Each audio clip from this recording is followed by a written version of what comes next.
Hey guys, today I figured I would do a little tutorial on how to prepare your model for laser cutting.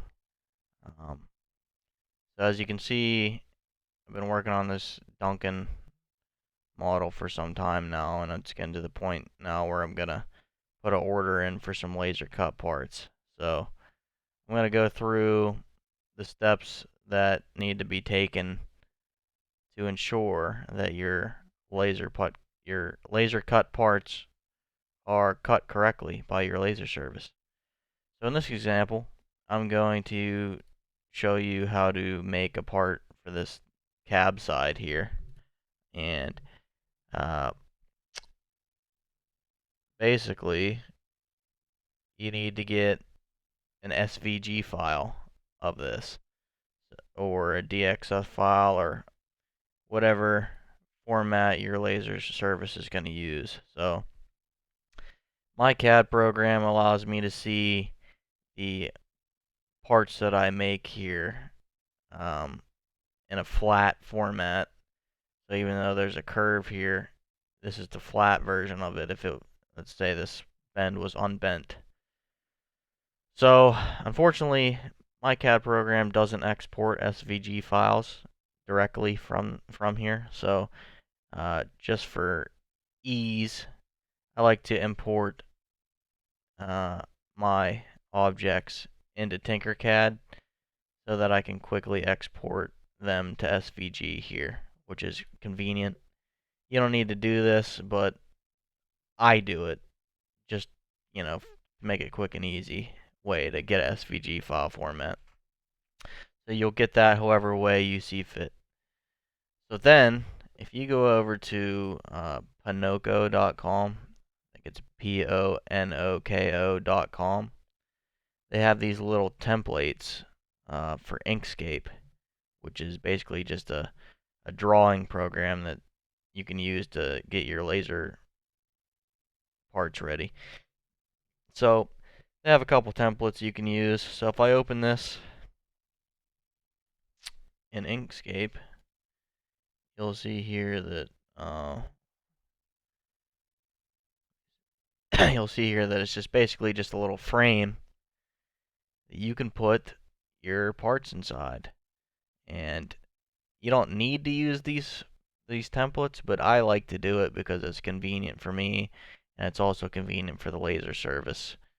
Um, but in this case, to use this template, you need to come over here and delete this bird, because if you don't, then you're going to get a bird cut into your laser design, and you don't want that. So basically, you come over here to import, and then we'll import this SVG file of the cab side that I just made. So somebody that doesn't really know what they're doing straight off the bat with this might come in here and say, "Oh, this looks great. It's ready for laser cutting." No, it's not. Well, at least in my case, it's not, because if you come over here to Polulu.com, which is the laser service I'm going to use, um, if we come down here to the laser cutting file setup procedure, you can come down here to this area that says adjust for kerf, and basically kerf is the thickness of the laser beam itself, which is like the diameter of the beam that cuts the plastic. It says here it's 0.01 inches in diameter, and the laser cuts on the center of the lines that you draw and takes about 0.005 inches of material from either side of the line. So, this doesn't apply to all laser services, but this video is mainly to help people that are going to use a laser service that you do have to worry about this. Some services will automatically deal with this for you, and you don't got to worry about it.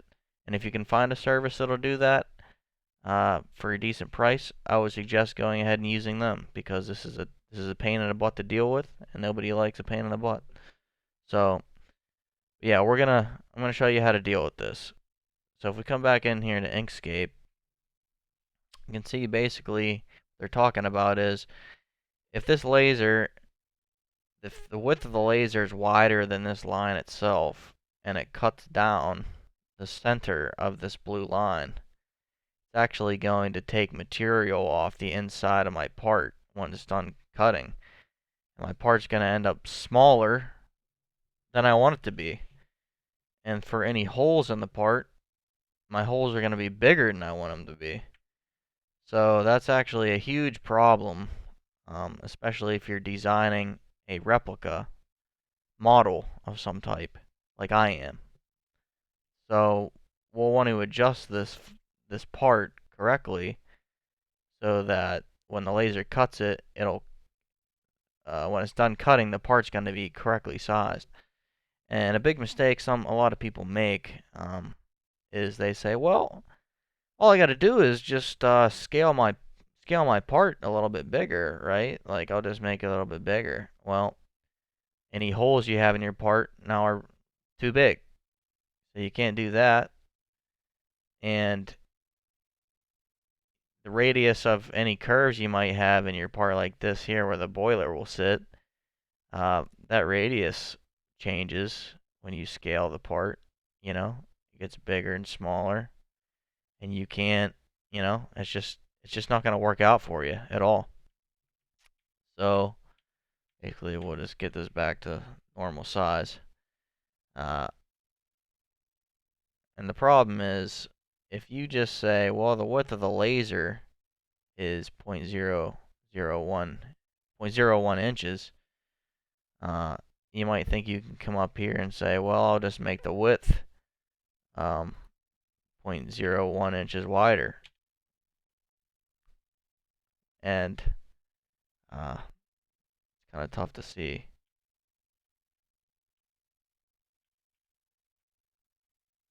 Let me try that again.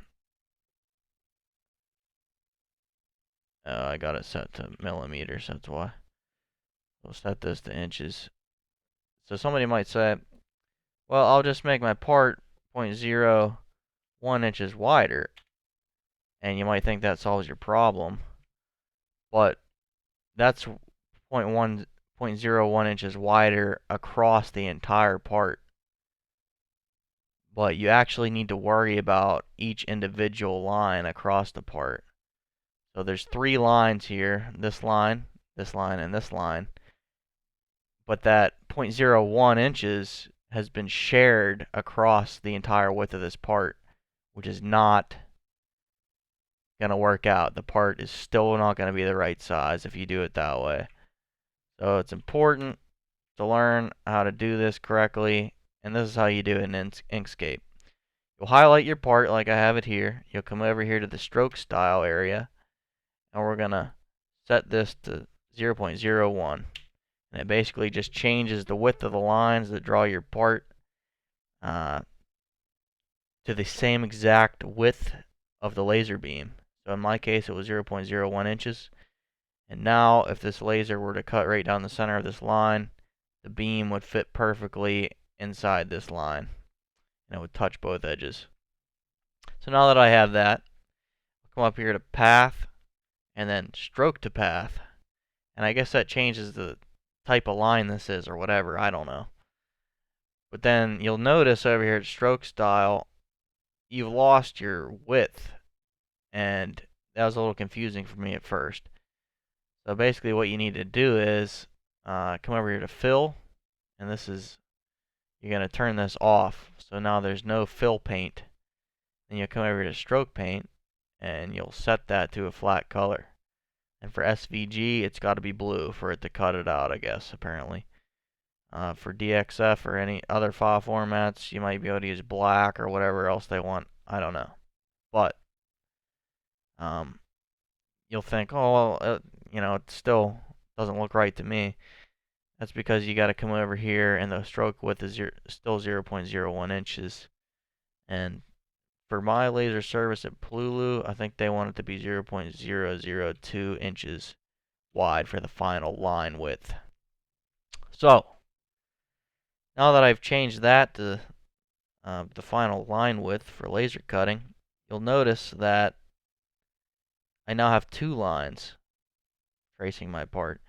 And before I did this, the center of the old line is right in between these two lines, right? So now I have two lines that were on the inside and outside edge of the old line.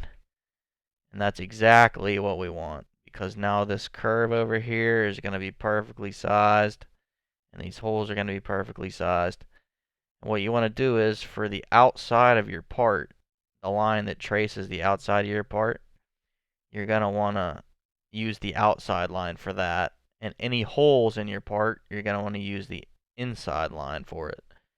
So you'll highlight everything again, come up here to path, and you'll click break apart, and that's going to separate the two lines around all of them. So for the outside of the part, we're going to go ahead and select the inside line, and then we'll just delete it. And now the outside of our part is perfectly correctly sized so that when the laser cuts down the center of it, it takes off just enough material on the inside of this line to make my part exactly the size that it should be, which is ideal for what we want. But for the holes, like I said, you're going to want to use the inside line so that when the laser cuts on this line, it takes more material off than it needs to be, and the accurate hole size is right in between these two lines. When the laser cuts it, it'll cut perfectly and make the hole the correct size. So for any openings that you have inside of a part that's enclosed, you're going to want to delete the outside line for that. And, oops. Yeah, we'll delete all these outside lines. And that's pretty much it. This part is now perfectly sized to deal with the laser kerf compensation, and it's pretty much ready to be submitted to my laser service to be cut. Try to ignore this little thing I have here. I think that's because I exported from Tinkercad, and Tinkercad does a bad job of exporting files. So if you get something like that, you might just have to try it a couple times if you do it the same way I do to get that to go away. You might just be able to erase that part of it. I don't know where the eraser is in this program, but yeah, I wouldn't worry about that.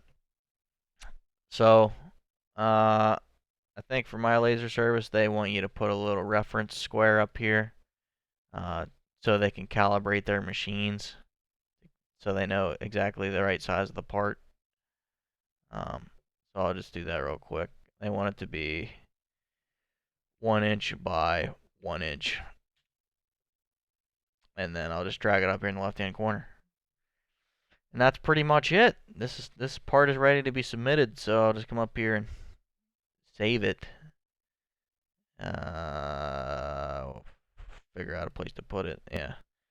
I'll put it here as example.svg. And then I like to, once I do that, I'll open it with Firefox or a different web browser. Some web browser, doesn't matter. And this is basically what the laser service is going to see when they get the part. And yeah, this is ideal. I guess you don't got to worry about the orange part because the machine ignores it, and it's just used to calibrate where the laser starts out when it, starts to cut your files or whatever. But yeah, as you can see, this part's perfectly laid out in size for any holes inside of it and the outside of it, so that when the laser cuts it, the finished product will be exactly to your specifications. And that I had a heck of a time figuring out how to do that. So yeah, then you just come over here to your laser service, whatever ones you're gonna use. For mine, you gotta browse to my SVG file. I'll open that, put how many I want, a special description of any special instructions I want them to do. Then I'll just submit pick the plastic thickness I want to use, and I'll probably be using 1.5 millimeter acrylic for this. Uh, then you just get a quote. When you get your quote back, you just order your parts, and they should be all perfectly sized for you when you get them. So yeah, hopefully that helps somebody out. Yeah, I know that I would have loved to have a video like that explaining how to set that up before I started this project so that I could have a much easier time of figuring out how to laser cut these things. But yeah, hopefully you enjoyed that video, and I guess I'll see you next time.